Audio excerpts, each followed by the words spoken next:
나는 안 될 것 같은데. 그래도 일단 신청해 봤는데요. 30만 원이 모두 입금됐습니다. 감사합니다. 소상공인 배달 택배비 지원 이 제도는 분명 좋은 취지로 만들어졌습니다. 소상공인의 배달비, 택배비 부담을 줄여주기 위한 제도죠. 하지만 실제 신청해 본 결과 조금은 허술한 면이 있었습니다.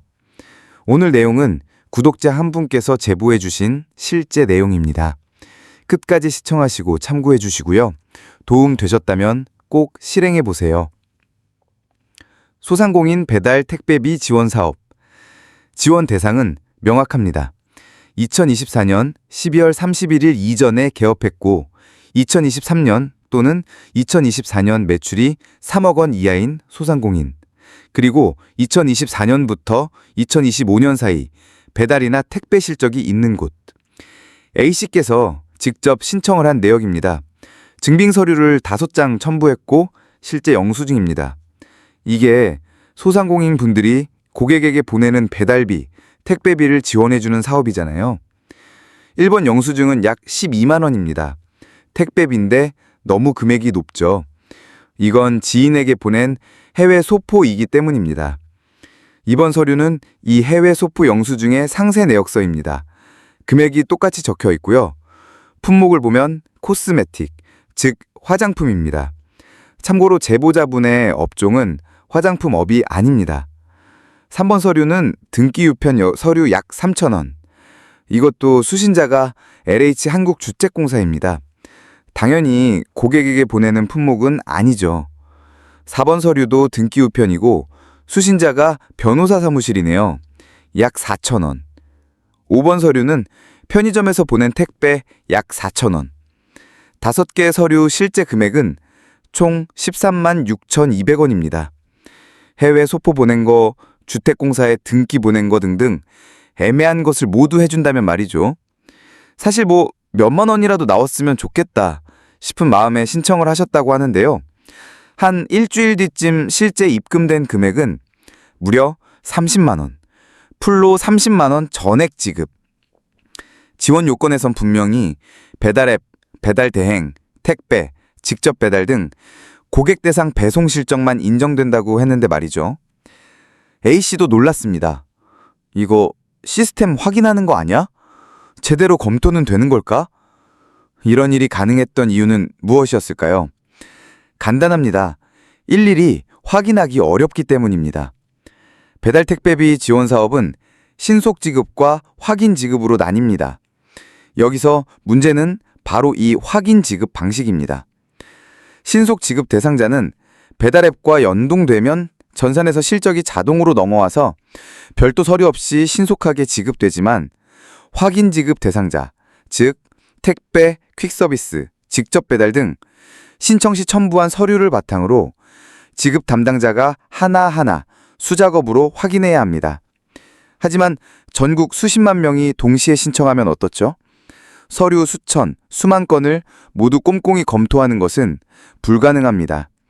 그래서인지 서류만 그럴듯하면요, 깊이 들여다보지 않고 통과되는 경우도 있는 것 같습니다. 영수증 사진이 선명하고 금액이 표시돼 있으면 대부분 그냥 통과될 수 있다는 것입니다.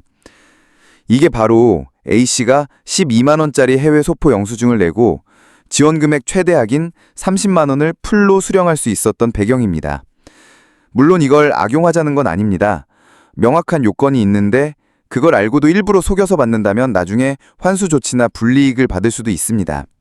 하지만 A씨처럼 요건에 딱 맞진 않지만 애매하게 걸치는 상황이라면 어느 정도 자동으로 넘어가는 사례도 꽤 있는 것으로 보입니다.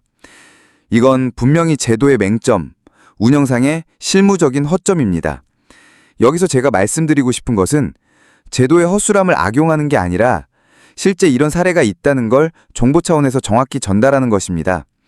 또한 이 지원 사업 자체가 우리 소상공인 분들을 돕기 위한 제도잖아요. 아마 예산도 전국 소상공인 데이터를 바탕으로 책정이 되어 있을 텐데요. 최대한 도움이 되는 방향으로 이 돈이 쓰인다면 제도의 취지와도 크게 어긋나는 것은 아니라고 생각이 듭니다. 혹시라도 본인이 요건이 애매하지만 배달비나 택배비를 실제로 사용한 실적이 있다면 정확히 증빙을 모아두셨다가 신청만 해보는 것도 방법일 수 있습니다. 물론 거짓이나 허위, 조작된 자료를 제출하는 것은 절대 금지입니다. 그건 명백한 부정수급이니까요. 하지만 정당한 범위 안에서 제도의 운영상 미비점을 고려한 신청은 실제 사례에서도 존재한다는 것, 오늘 영상에서 알려드리고 싶었습니다.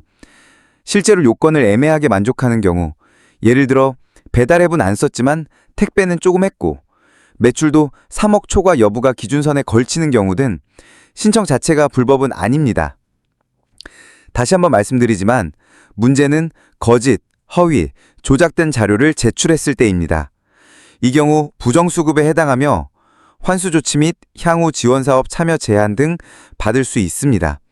따라서 애매한 경우라도 정확한 서류, 실제 사용 내역을 바탕으로 정직하게 신청하는 것이 가장 현명한 방법입니다. 이번 사례는 소상공인 배달 택배비 지원 사업의 사례였지만 작년에 진행된 전기요금 특별 지원 사업이나 현재 또 하나 진행되고 있는 소상공인 부담 경감 크레딧 지원 사업도 마찬가지일 것입니다. 결론은 자격 요건이 애매하더라도 이게 되는 건가 아닌가 싶더라도 일단은 신청한다. 입니다. 여러분은 이에 대해 어떻게 생각하시나요?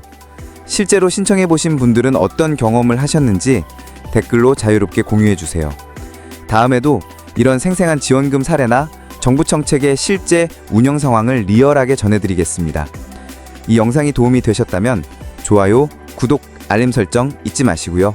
시청해주셔서 감사합니다.